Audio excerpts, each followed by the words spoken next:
क्योंकि तेरा वचन कहता है परमेश्वर यीशु मसीह, जो कोई आपके पास आता है आप उसे ठुकराते नहीं हो, अपनाते हो मेरे अब्बा प्यारे। ओ खुदावन परमेश्वर, आप हमारे लिए मारे गए, गाड़े गए और तीसरे दिन मुर्दों में से जी उठे। भाई गौरव, भाई बहन बबीता, आप दोनों इस वचन को अंगीकार करें। प्रभु यीशु मसीह, आप हमारे लिए मारे गए, गाड़े गए, तीसरे दिन मुर्दों में से जी उठे। हे प्रभु यीशु मसीह, हमने सुना है कि जो कोई आपके पास आता है आप उसे एक्सेप्ट करते हो, आप उसे त्यागते नहीं, आप वरन अपने बेटा और बेटी के रूप में ग्रहण करते हैं। प्रभु यीशु मसीह, आज तक जाने अनजाने जो भी गुनाह, गलती, अपराध हमसे हुए, प्रभु यीशु मसीह हम माफी मांगते हैं।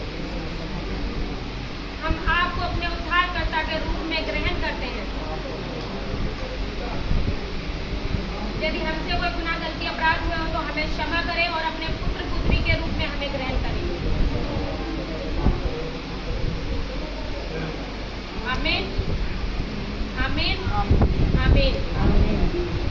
हम परमेश्वर का धन्यवाद देते हैं। वचन कहता है कि आदम का अकेला रहना अच्छा नहीं है, इसलिए वचन कहता है जब परमेश्वर ने सृष्टि की रचना की तो उस समय आदम अकेला था। तो परमेश्वर ने कहा कि आदम का अकेला रहना अच्छा नहीं है, इसलिए उसने उसकी बाईं ओर से उसकी पसली को निकाला और उसके बाईं ओर से उसकी पत्नी को तैयार किया और दोनों को एक दूसरे के लिए एक सहायक के रूप में खड़ा कर दिया। और वचन कहता है कि परमेश्वर ने दोनों को खड़ा करके और उन्हें दोनों को तैयार करके एक आशीष दी। अदन वाटिका में वो दोनों रहते थे। प्रभु यीशु मसीह ने कहा फूलों, फलों और धरती भर में फैल जाओ।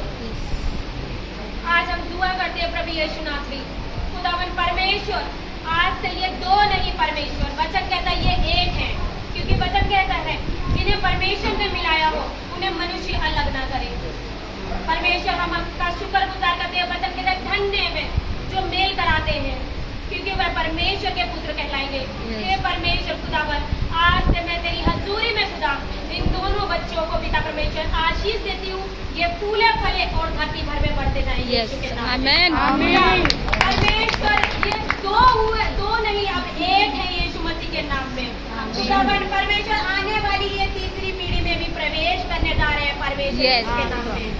वो खुदावन परमेश्वर, हम दुआ करते हैं मेरे राजाओं के राजा, खुदा तेरा वचन कहता है, गौरव ब्रदर आप इस वचन को मेरे पीछे बोले कि हे, वचन कहता है कि हे पतियों, अपनी पत्नियों से अपने शरीर के समान प्रेम रखो, शरीर के समान प्रेम रखो, जैसे यीशु मसीह ने कलीसिया से प्रेम रखा वैसे ही तुम अपनी पत्नियों से भी प्रेम रखो। गौरव ब्रदर, क्या आप अपनी पत्नी से अपने शरीर के समान प्रेम रखेंगे?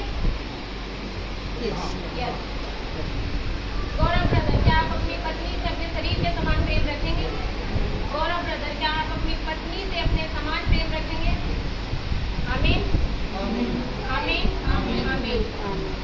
बबीता सिस्टर, वचन कहता है कि हे पत्नियों, अपने पतियों के अधीन रहो और उनकी हर एक बात में आप उनके सहायक के रूप में उनके साथ खड़े रहो।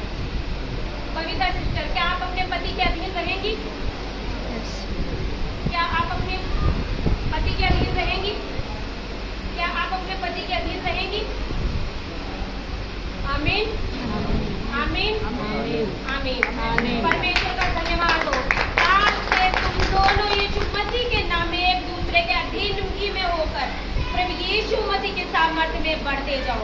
आमीन, आमीन, आमीन, आमीन, आमीन। परमेश्वर का धन्यवाद हो कि आज के दिन में परमेश्वर ने इन दोनों को एक होने के लिए चुन लिया है। हे परमेश्वर खुदावन परमेश्वर, हम सारे भाई बहन जितने यहाँ मौजूद है खुदा, तेरी हजूरी में इन बच्चों को पिता परमेश्वर आशीष देते हैं।